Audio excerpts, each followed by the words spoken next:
Bendiciones, hermanos y hermanas. Hoy vamos a tratar el tema ¿por qué Jesús sudó sangre en el Getsemaní? Getsemaní está ubicado a los pies del Monte de los Olivos. Getsemaní significa prensa de aceite o aceite prensado. Esto nos indica que el Espíritu Santo estaba presente en ese momento. En Lucas 22:44 nos dice: y estando en agonía oraba más intensamente, y era su sudor como grandes gotas de sangre que caían hasta la tierra. Nos preguntaríamos si científicamente esto es posible o esto era parte de la divinidad de Cristo. Hay algo que la medicina denomina como hematidrosis, también conocido como hematohidrosis. Es un fenómeno muy raro en el cual el individuo reblandece sangre o sangre teñido. El sudor exuda de la piel. La red capilar que rodea las casquillos del prensaestopas de sudor se dilata y se rompe bajo condiciones de la tensión extrema, permitiendo que la sangre entre en las casquillos del prensaestopas de sudor. Hematidrosis entonces emerge junto con el sudor de los poros del sudor. Esto se dice muy a menudo para seguir o para coincidir con el acontecimiento de la tensión extrema o el esfuerzo emocional o físico. La hematidrosis es una respuesta fisiológica a una situación de estrés máximo.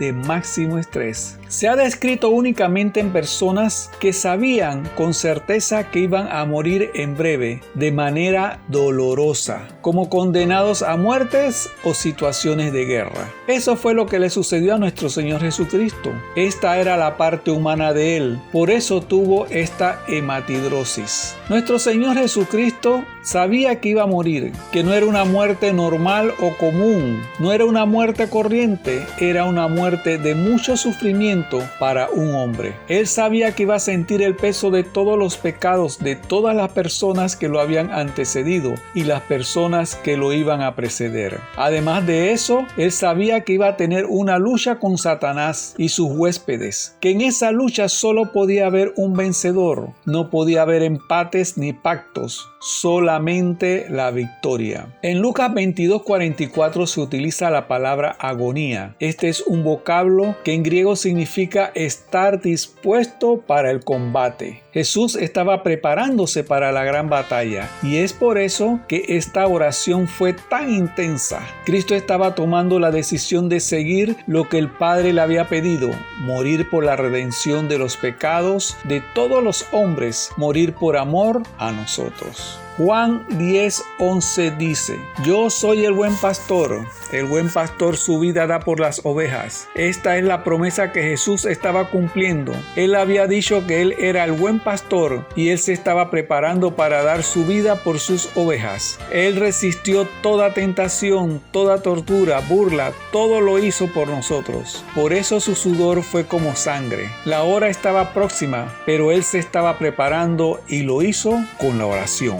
Cristo como hombre estaba experimentando una lucha entre la carne y el espíritu, por lo que se aproximaba. Para vencer a la carne, él recurrió a la oración con su Padre. Nos preguntamos por qué Jesús como hombre llegó a sentir temor por su crucifixión. Él sabía lo que venía. Él es el Hijo de Dios. Él sabía que por amor él iba a entregar su vida a cambio de nuestros pecados. Y esto crea otro escenario, y es que los pecadores son castigados por la ira de Dios y Cristo no sabía el significado de la ira de Dios. Él era su hijo. Cristo en esa cruz cargó con la ira de Dios, con la ira de su Padre. En Marcos 14:36 dice: y decía: Ame Padre, todas las cosas son posibles para ti, aparta de mí esta copa, mas no lo que yo quiero, sino lo que tú. Cristo obedeció a su Padre. Cristo pudo vencer la carne. Cristo no pecó nunca, Él era santo. No había ningún juicio en su contra. La ira de Dios no era sobre Él, pero Él iba a experimentar y sufrir por algo que nunca había hecho, que Él no conocía. Su oración no fue corta. Él le reclamaba a Pedro en Mateo 26:4 esto. Vino luego a sus discípulos y los halló durmiendo y dijo a Pedro: ¿así que no habéis podido velar conmigo una hora? Podría ser esta su oración más larga, pero sí te aseguro que fue su oración más intensa. Él estaba orando por lo que iba a enfrentar en la cruz, que era el mayor evento en la historia de la humanidad. Para esto había la necesidad de una gran súplica, y súplicas muy vehementes y llenas de fe. Esa era su oración más profunda. Anteriormente dimos el significado de la palabra Getsemaní, que significa prensa de aceite. Este debió ser un olivar donde se tomaban las olivas o aceitunas y se extraía el aceite por medio de unas pesadas piedras o prensa de aceite. Esto fue lo que sucedió a Cristo en Getsemaní. Él fue prensado, fue molido hasta que sudó sangre. En Isaías 53 nos dice que Él fue molido por nuestros pecados y desde ahí Cristo estaba sintiendo esta agonía. Getsemaní fue la antesala de la cruz. Ya Cristo empezaba a sentir el peso de nuestros pecados, el peso de la ira de Dios, y Él luchó y decidió enfrentarse a la cruz por amor a nosotros. Si no queremos sentir el peso de la ira de Dios, no queremos que las piedras de las prensas de aceite nos atormenten, debemos mantenernos firmes en Cristo Jesús. Si tú no tienes a Cristo en tu corazón, te invito a que te entregues a Él. Que tengas un buen día y recuerda, Dios es amor.